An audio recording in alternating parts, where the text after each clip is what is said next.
Right, so the next one is actually increase dopamine availability, right. अब ये increase dopamine availability कैसे होता है, listen. The very first one that we have which will increase the dopamine availability, that is the amantadine, okay, as we discussed earlier कि ये है आपके पास क्या चीज़, एमांटेडिन, ओके। ये क्या करता है, ये डोपामिन के रिलीज को ज़्यादा करता है और उसके रीअपटेक को बंद कर देता है, अंडरस्टूड। अच्छा, increase dopamine release and reduce dopamine intake. Simple, mainly used to reduce levodopa-induced dyskinesia. I will explain this. Toxicities का क्या है? पेरिफेरल एडेमा करता है, ओके। क्यों पेरिफेरल एडेमा करता है? क्योंकि आई टोल्ड यू कि जब फॉर एग्जांपल यहाँ पे डोपामिन ज़्यादा होगा हमारे सर्कुलेशन के अंदर स्पेशली, राइट, तो वो क्या करता है, ये जो पेरिफेरल वेसल्स होते हैं, पेरिफेरल वेसल्स के साथ क्या चीज़ अटैच होता है, D1 रिसेप्टर्स, ओके।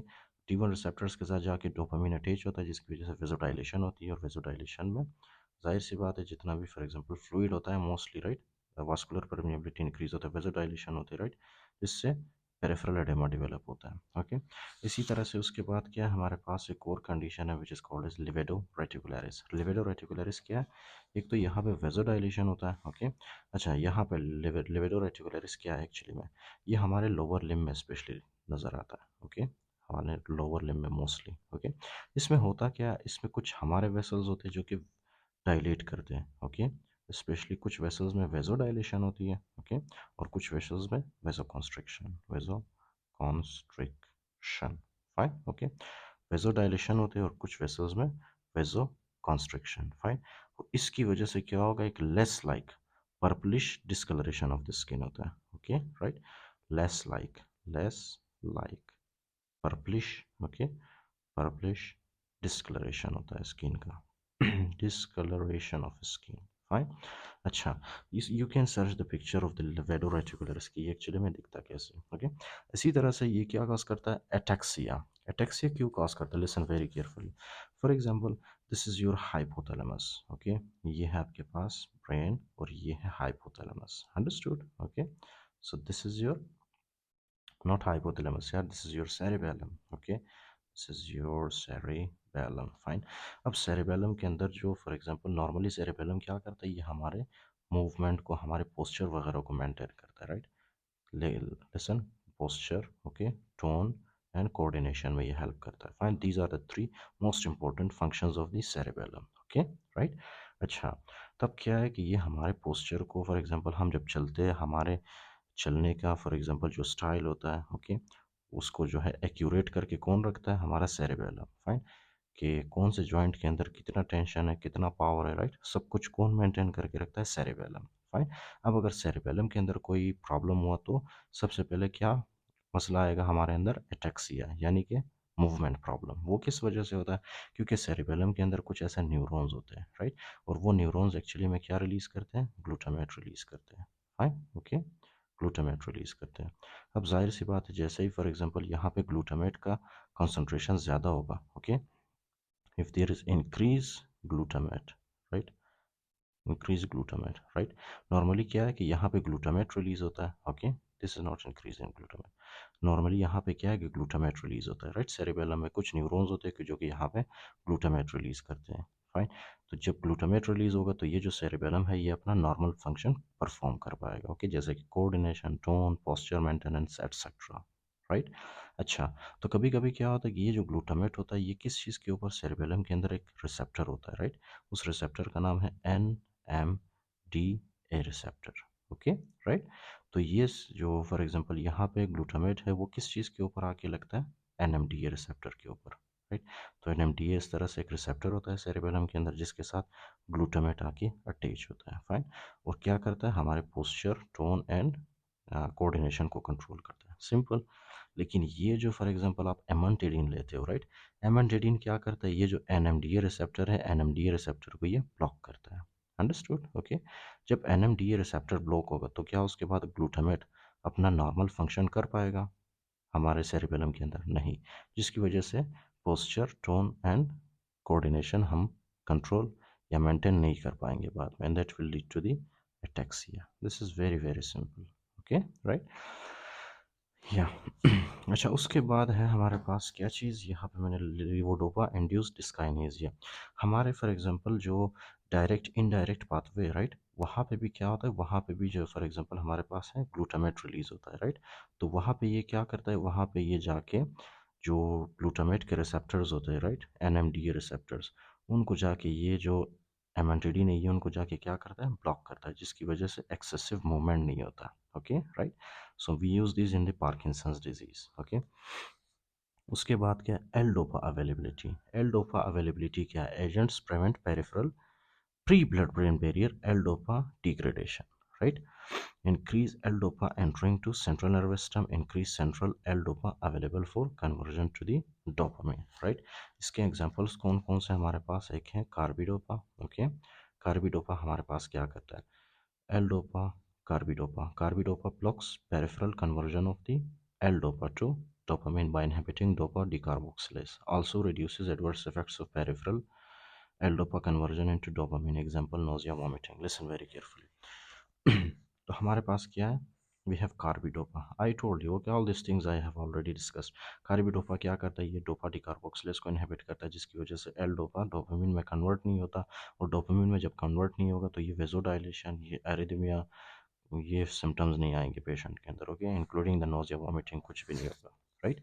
सो इसीलिए हम क्या करते हैं, हम हमेशा जो है फॉर एग्जांपल एल डोपा के साथ हम कार्बिडोपा को इकट्ठे देते हैं। ओके, अच्छा, उसके बाद है entacapone and tolcapone prevents peripheral L dopa degradation to 3 O methyl dopa by inhibiting catechol O methyl transferase used in conjunction with L dopa, levodopa। Okay, तो ये है एंटाकेपोन। आई टोल्ड यू कि एंटाकेपोन क्या करता है, ये एंटाकेपोन फॉर एग्जांपल एल डोपा को convert होने नहीं देता। ओके, राइट, क्योंकि क्या है कि फॉर एग्जांपल यहाँ पे एक एंजाइम होता है केटोकोल ओ मिथाइल ट्रांसफरेज, जो कि नॉर्मली क्या है, ये हमारे लिवोडोपा का दुश्मन होता है, राइट। लिवोडोपा को ये डिस्ट्रॉय करता है। तो यहाँ पे हमारे पास एंटाकेपोन क्या करता है, ये जो केटोकोल ओ मिथाइल ट्रांसफरेज है इनको इनहिबिट करता है। ओके, अच्छा, prevent dopamine breakdown. Agents act centrally post blood brain barrier to inhibit breakdown of the dopamine, right? अच्छा, पोस्ट ब्लड ब्रेन बैरियर का मतलब क्या है कि हमारे सेंट्रल नर्वस सिस्टम के अंदर यहाँ तक जो हमने ड्रग्स पढ़े थे ये कौन से थे, मोस्टली ये प्री ब्लड ब्रेन बैरियर वाले, राइट। ये कार्बिडोपा वगैरह, फाइन, एंटाकेपोन, टोलकेपोन, ये ब्लड ब्रेन बैरियर्स है, यानी कि ये हमारे ब्लड वेसल्स में थे, राइट। अब ये है पोस्ट ब्लड ब्रेन बैरियर, यानी हमारे सेंट्रल नर्वस सिस्टम के अंदर, to inhibit breakdown of the dopamine. अब हमारे सेंट्रल नर्वस सिस्टम के अंदर, आई टोल्ड यू, हमारे न्यूरॉन्स के अंदर भी हमने डोपामिन को प्रोटेक्ट करना है, राइट, उसको डिस्ट्रॉय नहीं होने देना है। तो उसके लिए हम क्या देते हैं, सेलेजिलिन और rasagiline block conversion of dopamine into do DOPAC by selective inhibiting monoamine oxidase type B, which is more commonly found in the brain than in the periphery. Do you remember these enzyme monoamine oxidase, right? मैंने आपको बताया था कि ये भी dopamine का दुश्मन होता है, राइट। जैसे ही डोपामिन वापस आता है, रीअपटेक होकर मोनोएमाइन ऑक्सीडेज इसको डिस्ट्रॉय करने की कोशिश करता है। So we have a drug by the name of selegiline which will stop the monoamine oxidase type B. Okay, इसको डोपामिन को डिस्ट्रॉय होने नहीं देता। ओके, अच्छा, उसके बाद क्या, yes, tolcapone across blood-brain barrier and blocks conversion of dopamine to 3-methoxytyramine in the brain by inhibiting central COMT, right? अच्छा, तो एक और है हमारे पास which is called as the tolcapone. Tolcapone क्या करता है, ये हमारे ब्रेन के अंदर केटोकोलोमिथाइल ट्रांसफरेज को इनहिबिट करता है, राइट। और जब केटोकोलोमिथाइल ट्रांसफरेज इनहिबिट होगा तो ये डोपामिन को डिस्ट्रॉय नहीं कर पाएगा। Okay, right. अच्छा, ये वाहिद ड्रग है टेलकापोन जो कि हमारे ब्लड ब्रेन बैरियर को क्रॉस करता है। इसके कंपैरेटिवली जो हमारे पास एंटाकेपोन है, ये हमारे ब्लड ब्रेन बैरियर को क्रॉस नहीं कर पाता, right. But the problem is कि ये जो टेलकापोन है, this is liver toxic. Okay, ये लिवर टॉक्सिसिटी काज करता है, फाइन। अच्छा, उसके बाद क्या, कर्ब एक्सेस कोलिनर्जिक एक्टिविटी। अच्छा, ये मैंने आपको बताया था बेंस्ट्रोपिन। ओके, बेंस्ट्रोपिन क्या है एक्चुअली में, हमारे जो फॉर एग्जांपल पार्किंसंस के अंदर क्या क्या चीज़ें, ट्रिमर और रिजिडिटी भी होती है, राइट। ट्रिमर और रिजिडिटी को कंट्रोल करने के लिए हम क्या देते हैं, बेंस्ट्रोपिन। ओके, बेंस्ट्रोपिन हम देते हैं। अब ये बेंस्ट्रोपिन एक्चुअली क्या है, एंटाइमस्करेनिक improves tremor and rigidity but has little effect on bradykinesia। लेकिन ये ब्रेडिकाइनेजिया को तो इतना ज़्यादा ठीक नहीं करता, लेकिन इसका जो मेन इफेक्ट है वो किसके ऊपर है, ट्रेमर एंड रिजिडिटी के ऊपर, fine. So this benztropine we have to use, understood. Okay, now listen, yeah, अच्छा यहाँ पे क्या क्या है, for example I already discuss them, okay, once you should read, if you still have any question you should ask me, okay. यहाँ पे यही बात है, increase dopamine in brain, okay. Carbidopa या लिवोडोपा का फंक्शन क्या होता है, ये इंक्रीज डोपामिन इन ब्रेन करता है, राइट। डोपामिन की अवेलेबिलिटी को ब्रेन के अंदर ज़्यादा करता है, क्यों, क्योंकि ये जो एंजाइम होता है डोपा डिकार्बोक्सिलेज उसको इनहिबिट करता है, okay, as we discussed. Unlike dopamine, L dopa can cross blood brain barrier and is converted to dopa decarboxylase in the central nervous system to dopamine. I discussed these with you, okay, right? In the previous lectures, I discussed them in detail. Carbidopa, a peripheral dopa decarboxylase inhibitor that can cross blood-brain barrier, is given with L-dopa to increase bioavailability. तो हम हमेशा जो for example L dopa है उसको किस चीज़ के साथ देते हैं, लिवोडोपा के साथ, राइट, ओके।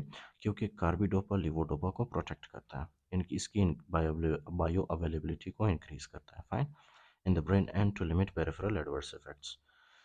अच्छा, क्लिनिकल यूज़ क्या है इसका, हम पार्किंसंस डिजीज़ में यूज़ करते हैं। एडवर्स इफेक्ट्स क्या है, नोजिया, नोजिया कैसे होता है, एक्सप्लेन द मैकेनिज्म। हेलुसिनेशन कैसे होता है, mesolimbic pathway, okay. Postural hypotension कैसे होता है, D1 receptors on the blood vessels stimulated by the dopamine, okay. With progressive disease, अच्छा ये प्रोग्रेसिव डिजीज़ के साथ होता है। L dopa can lead to on off phenomena with improved mobility during on periods, right. अच्छा, आप जब for example neurons एक टाइम आता है, राइट, अच्छा ये जो फॉर एग्जांपल ड्रग्स होते हैं ये 4 से 5 साल तक ये काम करते हैं, right. After 4 to 5 years patient के जो फॉर एग्जांपल सिम्टम्स है वो मज़ीद वर्स होते जाते हैं, ओके, राइट। क्योंकि वो जो बाकी बचे कुछ 20% न्यूरॉन्स थे वो भी ख़त्म हो जाते, डिस्ट्रॉय हो जाते हैं बाद में, फाइन, ओके। जब वो डिस्ट्रॉय होता है उसके बाद जब आप डोपामीन देते हैं, राइट, वो डोपामीन अपना डायरेक्ट इफेक्ट जाके फॉर एग्जांपल आपके ब्रेन के अंदर जाके दिखाएगा, राइट, क्योंकि न्यूरॉन्स तो नहीं होते, राइट। न्यूरॉन्स जब नहीं होंगे तो जाहिर सी बात है आप जब डोपामीन देंगे तो डोपामीन अपना डायरेक्ट इफेक्ट जाके ब्रेन के ऊपर एक्सपोज करेगा, राइट। जब डायरेक्ट इफेक्ट होगा फॉर एग्जांपल डोपामीन का, so that will lead to the on phenomena, right. Patient के जो सिम्टम्स है वो मज़ीद ख़राब होंगे during the on phenomena. You might have seen या you may see for example dyskinesia, right. Dyskinesia कितने टाइप्स के होते हैं, for example there you may see athetosis, you may see chorea in the patient, okay. इस तरह के movements आप patient के अंदर देखोगे, हेमीबेलिस्मस टाइप मूवमेंट, ओके। तो ये पेशेंट के अंदर ये सिम्टम्स आएंगे, right, okay. Dyskinesia like symptoms, उसके अलावा जो है फॉर एग्जांपल पेशेंट के अंदर ट्रिमर वगैरह ये चीज़ें आपको जो है ज़्यादा मिलेंगी, okay, during the on phenomena, right. During the off phenomena patient फिर जो है पेशेंट के अंदर जो है मतलब वो किस वजह से होता है, due to the degeneration of the neurons, okay, right. और पेशेंट जो है मतलब क्या होगा, बिल्कुल खामोश होगा, okay, during the off phenomena with improved mobility during the on periods। अच्छा, ड्यूरिंग ऑन पीरियड्स क्या होता है, ड्यूरिंग ऑन पीरियड्स मोबिलिटी भी इम्प्रूव होता है, ओके। और इतना मोबिलिटी इम्प्रूव होता है कि कभी कभी हमें एडवर्स इफेक्ट्स नज़र आते हैं, जैसे कि dyskinesia, right, Michael Jackson dance, Indian Kathak dance, athetosis वगैरह, okay. Then impair motor function during the off periods when patient responds poorly to L-dopa और मेडिकेशन वियर्स ऑफ, राइट। तो जो फॉर एग्जांपल क्या होता है, इम्पेयर्ड मोटर फंक्शन होता है during the off periods, as I told you, right, when patient responds poorly to L-dopa और medication wears off, right. तो क्या है कि आफ्टर 4 to 5 years ये मेडिसिन अपना काम करना छोड़ देता है, ओके, राइट, इसका इफेक्ट ख़त्म हो जाता है।